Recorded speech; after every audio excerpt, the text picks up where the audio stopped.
अब हम देखेंगे कि भाग 9 में क्या है कि अनुच्छेद 243 के का और ला तक है। ओके, इसमें पंचायत की चर्चा है। हम ट्रिक के अकॉर्डिंग ये भी याद कर सकते हैं कि 243 पंचायत या बलवंत की पंचायत, इस तरीके से भी याद कर सकते हैं।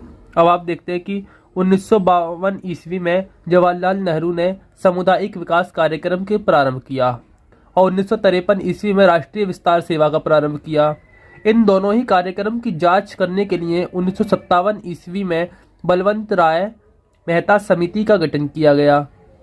इस समिति की सिफारिश पर 2 अक्टूबर 1957 ईस्वी को राजस्थान के नागौर में पहली बार पंचायती राज्य प्रारंभ हुआ। पहली बार कहां पर? नागौर में, राजस्थान के 1957 में। बलवंत राय मेहता समिति के आधार पर त्रिस्तरीय पंचायत बनाई गई, मतलब 3 स्तर की।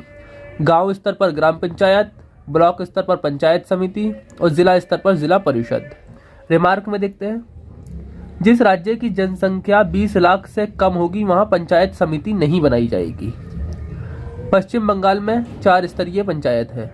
पश्चिम बंगाल में कितनी है? 4 स्तरीय है। मेघालय, मिजोरम और नागालैंड में 1 स्तरीय पंचायत है।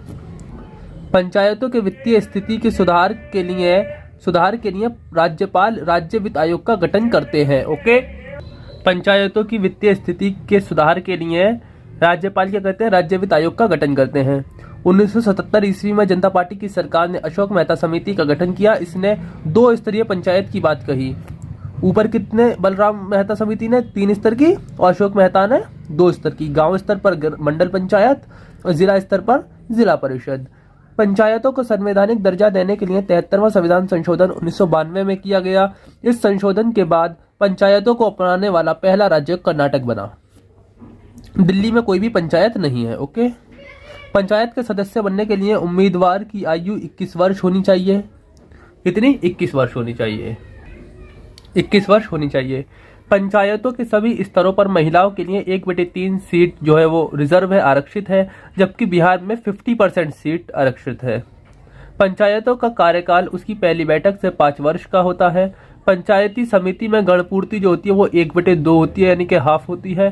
पंचायती सदस्यों को हटाने के लिए जिला पंचायत अधिकारी को 15 दिन पहले सूचना देनी होती है और 2/3 के विशेष बहुमत से प्रस्ताव पारित कर उन्हें हटाया जाता है। मुखिया अपना त्यागपत्र जिला पंचायत अधिकारी को देता है। पंचायत सदस्य के खाली सीटों को 6 महीने के अंदर चुनाव द्वारा भरा जाता है। यह बचे हुए कार्यकाल के लिए आती है। पंचायतों के सभी स्तर का चुनाव राज्य निर्वाचन आयोग करता है। ओके, अब आप एक बार यहाँ पर देख लें, 1952 ईस्वी में नेहरू क्या लेके आए थे? सामुदायिक विकास कार्यक्रम। फिर 1 साल बाद 1953 ईस्वी में राष्ट्रीय विस्तार सेवा। फिर उसके 4 साल बाद 1957 ईस्वी में बलराम मेहता समिति आई जिसने त्रिस्तरीय की बात करी। ओके, फिर उसके बाद 1977 ईस्वी में अशोक मेहता समिति आई जिसने 2 स्तरीय समिति की बात कही। ओके, गांव स्तर पर और जिला स्तर पर। इसके बाद आप देखेंगे कि पीके थुनगन समिति जो कि 1988 ईस्वी में आई। भारत में पंचायतों का संबंध सीधा संघ सरकार से होना चाहिए, इसने ये कहा। अतः राज्यों का विषय नहीं माना, पंचायतों को राज्य का विषय नहीं माना इस समिति ने, और कहा कि पंचायतों का जो संबंध है वो सीधा संघ सरकार से यानी कि केंद्र से होना चाहिए। त्रिस्तरीय पंचायती राज को संवैधानिक अधिकार दिया इस समिति ने। प्रत्येक राज्य में वित्त आयोग को स्थापित किया जाए और साथ में ये भी कहा। इसके बाद में आती है हमारी गाडगिल समिति। अब हम देखेंगे कि स्थानीय स्वशासन। स्थानीय स्वशासन होता क्या है? स्थानीय स्वशासन क्यों होना चाहिए? ये सत्ता के विकेंद्रीकरण के लिए होता है। सत्ता के विकेंद्रीकरण के लिए क्या होता है? स्थानीय स्वशासन। अब स्थानीय स्वशासन 2 स्तर पर देखते हैं हम, ग्रामीण स्वशासन और शहरी स्वशासन। ग्रामीण स्तर पर 3 तरीके से, ग्राम पंचायत जो मुखिया होता है, पंचायत समिति जो ब्लॉक प्रमुख, और जिला परिषद जो अध्यक्ष होता है। और शहरी स्वशासन पर नगर पंचायत जिसमें चेयरमैन होते हैं, नगर परिषद जिसमें अध्यक्ष होता है, और नगर निगम जिसमें मेयर होते हैं। ओके, अब देखते हैं कि स्थानीय स्वशासन से तात्पर्य उस प्रणाली से है जिसमें निचले स्तर के लोगों को शासन में भागीदार बनाकर लोकतांत्रिक विकेंद्रीकरण को सुनिश्चित करना है। कौन से स्तर के लोगों को? निचले स्तर के लोगों को काय में भागीदार बनाकर, शासन में भागीदार बनाकर लोकतांत्रिक विकेंद्रीकरण को सुनिश्चित करना। अब हम आर्टिकल्स देख लेते हैं इससे अकॉर्डिंग। ये हमारे आर्टिकल्स दिए हुए हैं। आर्टिकल्स 243 में परिभाषा, 243 के का में ग्राम सभा, 243 के खा में पंचायतों का गठन, 243 के गा में पंचायतों की संरचना, 243 के धा में स्थानों का आरक्षण, 243 के णा में पंचायत की अवधि, 243 के चा में सदस्यों की निहारता मतलब कि योग्यता, 243 के छा में पंचायतों की शक्तियां, प्राधिकार और उत्तरदायित्व। इस तरीके से आपको ये णा तक देखने को मिलेंगे। आप सब इसका स्क्रीनशॉट ले सकते हो, क्योंकि मेरे हिसाब से तो इतना याद करना ज़रूरी नहीं है। बस इनके बारे में, पंचायत का निर्वाचन कैसे होता है, किन क्षेत्रों में लागू होता है, योग्यताएं क्या होती हैं, ये चीज़ें बहुत अच्छे से दिमाग में होनी चाहिए। ओके, और ये याद होना चाहिए कि 243 में पंचायतों का गठन है। अब हम देखेंगे कि स्थानीय स्वशासन का जो ऐतिहासिक विकास है वो कैसे हुआ। सबसे पहले 1864 ईस्वी में स्थानीय स्वशासन को मान्यता दी गई। 1870 ईस्वी में लॉर्ड मेयो ने पंचायतों को कार्यात्मक और वित्तीय स्वतंत्रता दी। 1882 ईस्वी में तत्कालीन वायसराय रिपन ने स्थानीय स्वशासन के लिए प्रस्ताव दिया। पूरे देश में जिला बोर्ड स्थापित किए। इसे स्वशासन का मैग्ना कार्टा कहा जाता है। ओके, 1907 ईस्वी में राजकीय विकेंद्रीकरण आयोग का गठन किया और स्वतशासी संस्थाओं की स्थिति की जांच करने के लिए कराए। ओके, राजकीय विकेंद्रीकरण आयोग का गठन किया गया। फिर 1909 ईस्वी में स्वायत्त संस्थाओं के विकास पर बल दिया गया। 1915 ईस्वी में लॉर्ड हार्डिंग ने भी स्थानीय स्वशासन को सशक्त बनाने के लिए मत व्यक्त किया। 1919 ईस्वी, जो कि मॉन्टेग्यू चेम्सफोर्ड सुधार कहा जाता है, 1919 में द्वैध शासन प्रणाली स्थापित कर स्थानीय स्वशासन को हस्तांतरित विषय के अंतर्गत रखा गया। कौन से विषय के? हस्तांतरित विषयों का प्रशासन गवर्नर अपने भारतीय मंत्रियों की सहायता से करता था, जो प्रांतीय विधान परिषद के प्रति उत्तरदायी था।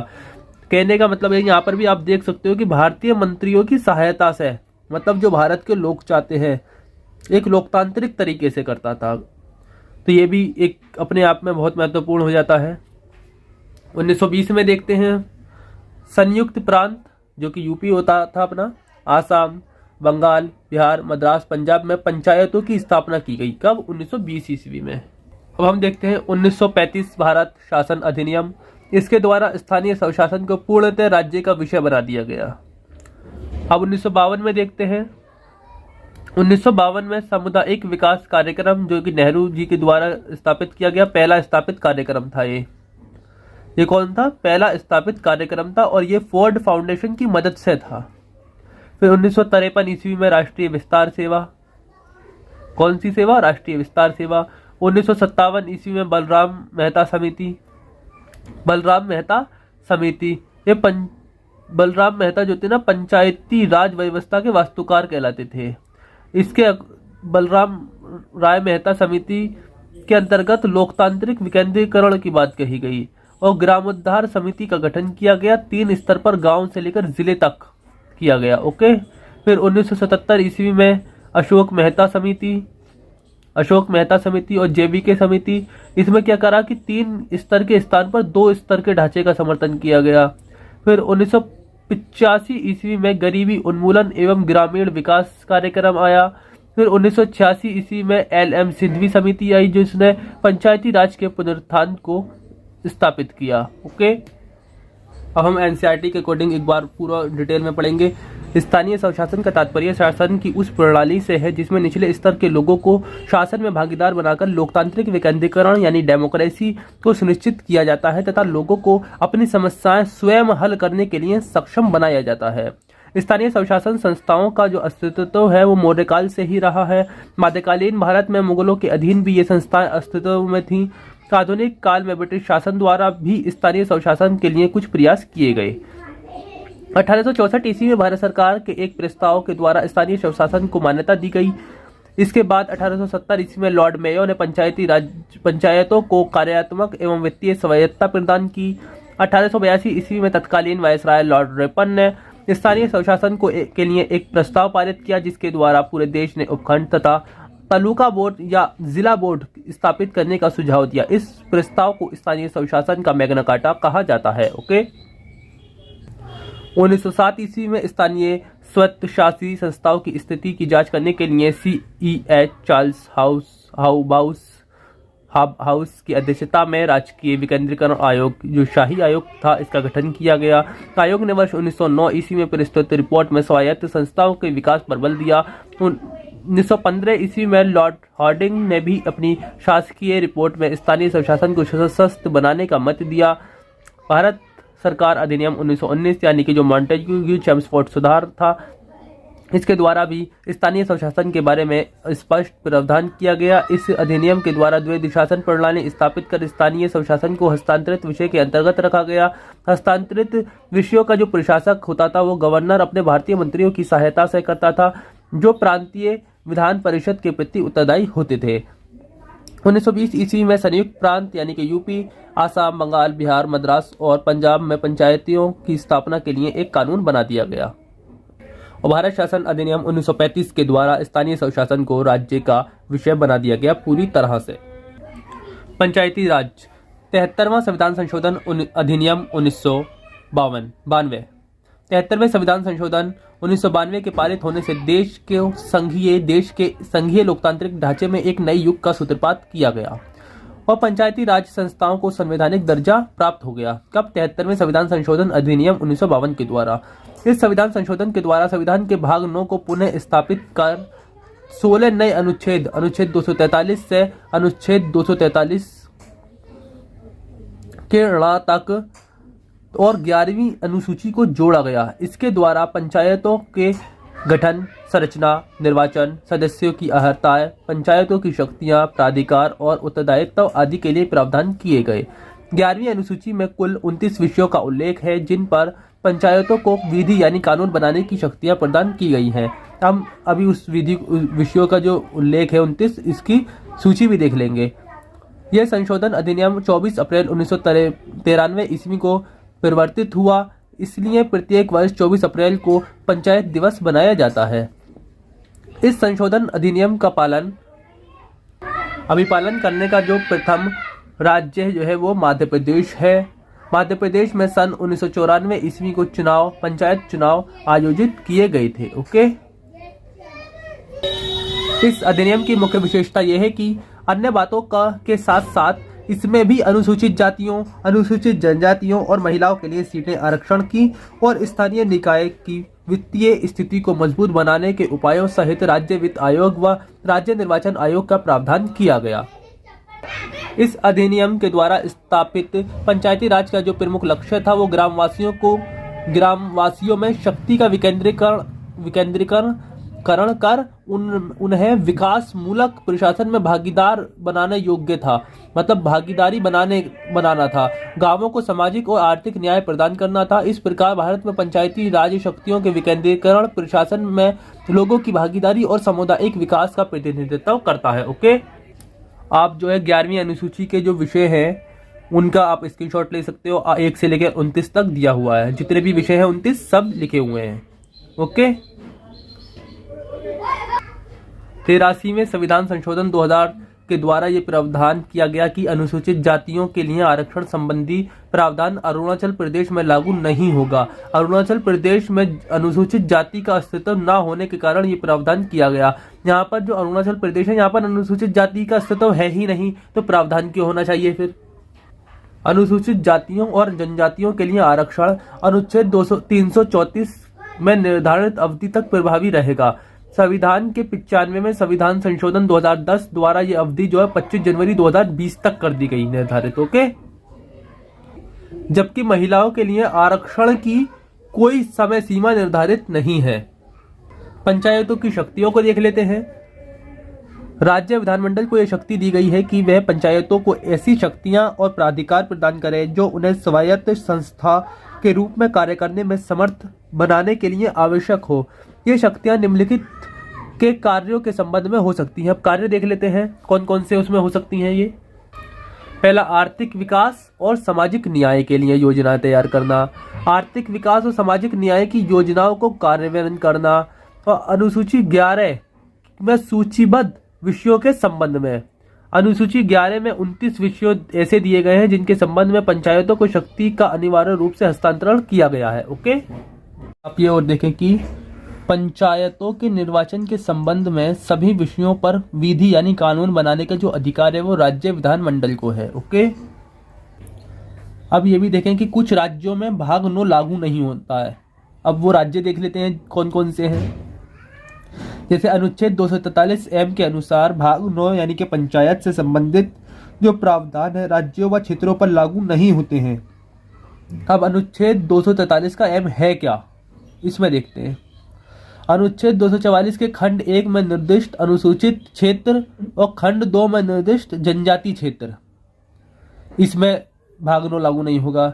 नागालैंड, मेघालय और मिजोरम के राज्यों में नहीं होगा। मणिपुर राज्य के ऐसे पर्वतीय क्षेत्र जिनके लिए तत्समय पूर्वत किसी विधि के अधीन जिला परिषद विद्यमान है, इसमें नहीं होगा। पश्चिम बंगाल राज्य के जो दार्जिलिंग जिले के जो पर्वतीय क्षेत्र है ना, इसमें नहीं होगा। जो क्योंकि यहाँ पर दार्जिलिंग गोरखा पर्वतीय परिषद विद्यमान है पहले से। ओके, अब हम देखते हैं कि पंचायती राज का विशिष्ट तथ्य है, क्योंकि जो सब्जेक्ट कोई सा भी सब्जेक्ट हो जो विशिष्ट तथ्य होते हैं सबसे ज्यादा मैन होता है एग्जाम के व्यू से, पॉइंट ऑफ व्यू से। आंध्र प्रदेश ही भारत का एक ऐसा मात्र राज्य है जहां पर अल्पसंख्यकों के लिए पंचायती राज का आरक्षण है। ओके, मध्य प्रदेश, बिहार और उत्तराखंड के पंचायत अधिनियम में महिलाओं के लिए पंचायतों के तीनों स्तरों पर 50% आरक्षण का प्रावधान है। कहां पर? मध्य प्रदेश, बिहार और उत्तराखंड में। वर्ष 2009 में केंद्र सरकार ने भी पंचायती राज संस्थाओं में महिलाओं को 50% आरक्षण देने का फैसला लिया है। लगभग सभी राज्यों में सांसदों और विधायकों को पंचायती राज संस्थाओं में पदेन सदस्यता दी गई है, लेकिन केरल में ऐसा नहीं है। केरल राज्य में सांसद और विधायक केवल ग्राम सभा की बैठक में ही भाग ले सकते हैं। ओके, केरल राज्य का जो पंचायती राज मॉडल है अन्य भारतीय राज्यों के लिए एक आदर्श बना रहा है, जहां केरल शक्तियों का विकेंद्रीकरण अधिनियम 2000 के द्वारा पंचायती राज को सशक्त बनाया गया है। केरल में पंचायती राज से संबंधित मामलों की सुनवाई हेतु पृथक यानी अलग से अपील न्यायाधिकरण तथा भ्रष्टाचार पर नियंत्रण हेतु ओम्बुड्समैन की व्यवस्था की गई है। पंचायती राज दिवस 24 अप्रैल को प्रतिवर्ष मनाया जाता है। भारत में पंचायती राज व्यवस्था के जो वास्तुकार थे वो बलवंत राय मेहता थे। स्वतंत्र भारत के प्रथम पंचायती राज मंत्री S.K. डे थे। ओके, ग्राम पंचायत के कार्यों की देखरेख हेतु एक या एक से अधिक निगरानी समितियां गठित की जा सकती हैं। पश्चिम बंगाल में ग्राम सभा की स्थिति ग्राम संसद के समान है, मतलब कि ग्राम पंचायत को ग्राम सभा के प्रति उत्तरदायी बनाया गया है। पश्चिम बंगाल में पंचायत चुनाव में जातिगत समीकरण भी प्रभावी नहीं रहता है। भारत के अधिकांश राज्यों में ग्राम पंचायत को ही कर यानी टैक्स लगाने का अधिकार है। गुजरात, महाराष्ट्र, राजस्थान में पंचायत समितियों तथा जिला परिषद को भी कर रोपण की शक्तियां दी गई हैं, मतलब टैक्स लगाने की। भारत के छोटे से राज्य जो सिक्किम है, जिसमें मात्र 4 जिले, कितने जिले? 4 जिले, उत्तर, दक्षिण और पूर्व और एक पश्चिम है। ओके, पश्चिम सिक्किम है, लेकिन यहाँ जिला ग्रामीण विकास अधिकरण के स्थान पर राज्य ग्रामीण विकास अभिकरण SRDA कार्यरत है। ओके, केरल के पंचायत अधिनियम में ऐसा प्रावधान है कि ग्राम पंचायत ग्राम सभा के सुझाव पर किसी मुद्दे का पालन यदि नहीं करती है तो उसे ग्राम सभा में इसका कारण बताना पड़ेगा। कर्नाटक राज्य में ग्रामीण क्षेत्र में आयोजन कार्य में पारदर्शिता लाने तथा वित्तीय अनुशासन स्थापित करने हेतु Karnataka local fund authority and physical responsibility act 2003 पारित किया गया है। कर्नाटक वर्ष 1987 ईस्वी में मध्य प्रदेश, छत्तीसगढ़, राजस्थान एवं महाराष्ट्र में जिला ग्रामीण विकास अभिकरणों को जिला परिषदों में विलय किया जा चुका है। वर्ष 1987 ईस्वी में कर्नाटक में सर्वप्रथम विलय किया गया था। आंध्र प्रदेश, राजस्थान, मध्य प्रदेश, बिहार और असम के पंचायती अधिनियमों में पंचायती राज संस्थाओं को विकास कार्य करने के अतिरिक्त समाज सुधार के भी विभिन्न कार्यक्रम सौंपे गए हैं। राजस्थान, हिमाचल प्रदेश, बिहार और गोवा में ग्राम पंचायत के कार्यों की देखरेख के लिए एक या एक से अधिक निगरानी समिति बनाई जा सकती है। भारत के उत्तर पूर्वी राज्यों ने परंपरागत आंचलिक परिषदों को मान्यता दी है। सिक्किम पंचायत अधिनियम 1993 में कबीला पंचायतों को वैधानिक मान्यता प्राप्त है। केरल, जम्मू कश्मीर में एक स्तरीय पंचायती राज मतलब केवल ग्राम पंचायतों को अपनाया गया है। कहाँ? केरल और जम्मू कश्मीर में। तमिलनाडु के अतिरिक्त सभी राज्यों में आरक्षण की जो चक्र पद्धति 5 वर्ष में परिवर्तित कर तमिलनाडु ने 10 वर्ष कर दी। मतलब जो कार्यकाल था वो 5 वर्ष है सब जगह, ये 10 वर्ष कर दिया। ओके। कुछ राज्यों के पंचायत अधिनियमों में न्याय पंचायत का भी प्रावधान किया गया है, जैसे पंजाब, हिमाचल प्रदेश और बिहार। अनुसूचित जनजातियों से परिपूर्ण अरुणाचल प्रदेश में अनुसूचित जातियों हेतु आरक्षण का कोई प्रावधान नहीं है। कहाँ पर? अरुणाचल प्रदेश में। यह व्यवस्था 83वें संविधान संशोधन 2002 के द्वारा आई है, क्योंकि यहाँ पर अनुसूचित जनजातियाँ हैं ही नहीं, तो व्यवस्था क्या होगी। इस तरह से हमारा भाग 9 खत्म हो जाता है। ओके। अब आप देखें कि भाग 9 का नगर पालिका ये हमारा हो चुका है, स्थानीय स्वशासन हो चुका है। अब भाग 9 का खा सहकारिता, जो कि अनुच्छेद 243 में दिया गया है। मेरी ट्रिक है सहयंजन। ओके। कारिता 243। बहुत से स्थानीय लोग मिलकर जब किसी संस्था या कंपनी को बनाते हैं तो उसे सहकारिता कहते हैं। ये स्थानीय लोगों के द्वारा बना होता है और स्थानीय लोगों की ही सहायता करता है। सरकार इन संस्थाओं पर विशेष ध्यान देती है। इन संस्थाओं से जो है टैक्स कम लिया जाता है। ओके। अब हम देखेंगे भाग 10 अगली वीडियोस में।